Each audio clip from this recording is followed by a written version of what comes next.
भारत के सबसे अमीर शख्स मुकेश अंबानी ने अपने कमिटमेंट को पूरा करने के लिए देश का इस साल का सबसे बड़ा ऑफशोर लोन लिया है। ये अमाउंट $2 बिलियन यानी कि करीब 16,640 करोड़ रुपए का है। किस काम को पूरा करने के लिए और कहां से मिला है अंबानी को ये बड़ा लोन और क्या है उनकी योजना, जानने के लिए वीडियो में अंत तक बने रहे। नमस्कार, मैं हूं डॉक्टर तन्वी सिन्हा और आप देख रहे हैं बिज तक। अंबानी की टेलीकॉम कंपनी रिलायंस जियो इन्फोकॉम ने विदेशी बैंक HSBC बैंक से करीब 16,640 करोड़ रुपए का लोन लिया है। द इकोनॉमिक टाइम्स के अनुसार ये फाइनेंशियल ईयर 2024 का देश का सबसे बड़ा ऑफशोर लोन है।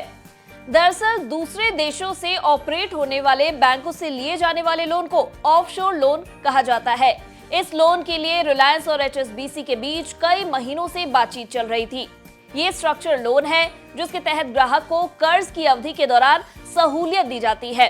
रिपोर्ट्स बताते हैं कि कंपनी इस फंड का यूज फिनलैंड की कंपनी नोकिया से 5G नेटवर्क गियर खरीदने के लिए करेगी। हालांकि जियो ने अभी तक इस लोन के बारे में ऑफिशियल तौर पर कोई भी जानकारी नहीं दी है। हाल ही में जियो ने PNB परिवार से लगभग $2 बिलियन का ऑफशोर लोन जुटाया था, जिसका यूज कंपनी ने स्वीडन के एरिक्सन से 5G नेटवर्क गियर खरीदने के लिए फंडिंग के लिए किया था। इसके बदले में स्वीडिश निर्यात क्रेडिट एजेंसी EKN ने जियो एरिक्सन 5G डील के लिए $2.2 बिलियन का कवर दिया था। जियो 5G को पिछले साल अक्टूबर में लॉन्च किया गया था। रिलायंस इंडस्ट्रीज के चेयरमैन मुकेश अंबानी ने 46वीं एनुअल जनरल मीटिंग में कहा था कि जियो दिसंबर के अंत तक देश भर की 5G डिमांड पूरा करने में सक्षम होगा। अभी कंपनी ने भारत के 96% से ज्यादा शहरों में जियो 5G रोल आउट किया है। मुकेश अंबानी ने 28 अगस्त को AGM में कहा था कि अब जियो के 45 करोड़ से ज्यादा यूजर हो गए हैं। एक जियो यूजर एक महीने में औसतन यानी कि एवरेज डेटा कंजम्पशन उसकी 25 GB डेटा यूज करने की है, यानी हर महीने 1100 करोड़ GB टोटल डेटा इस्तेमाल हो रहा है। पिछले महीने कंपनी ने अपनी 5G आधारित फिक्स्ड वायरलेस एक्सेस यानी कि FWA सेवा जियो एयर फाइबर लॉन्च की, जो नोकिया और एरिक्सन के जरिए फुलफिल किए गए नेटवर्क बुनियादी ढांचे का भी उपयोग करती है।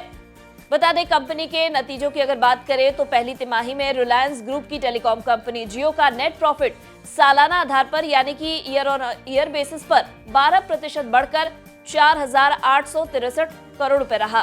कंपनी ने पिछले साल इसी तिमाही में 4,335 करोड़ रुपए का नेट प्रॉफिट दर्ज किया था। वहीं पिछले फाइनेंशियल ईयर की चौथी तिमाही यानी कि Q4 फाइनेंशियल ईयर 2023 में नेट प्रॉफिट 4,716 करोड़ रुपए रहा था। जियो के नेट प्रॉफिट में तिमाही आधार पर 3.11% की बढ़ोतरी देखी गई है।